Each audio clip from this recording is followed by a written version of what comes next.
青年农民林明典回乡来饲鸡，自创品牌做鸡精，嘛利用空地种水蜜桃，打水蜜桃已经会当来采收，嘛加一项的收入。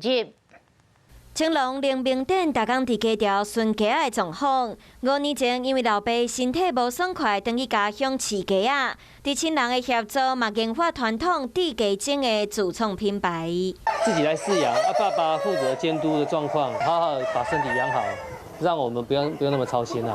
伊嘛伫家条边的空地种水蜜桃，互鸡仔会使伫瓜树下骹休困。过5年了后，水蜜桃已经会当开始采收，成长的状况嘛袂歹。1分可以施肥，所以说这样种出来的水蜜桃，我们觉得就是像这么大一颗，而且我们都是采用那个草生栽培的方式。为着会当陪伴爸母，伊嘛甲厝内工课拢接落来，伫饲鸡的过程思考安怎创新，嘛做甲真有成就感。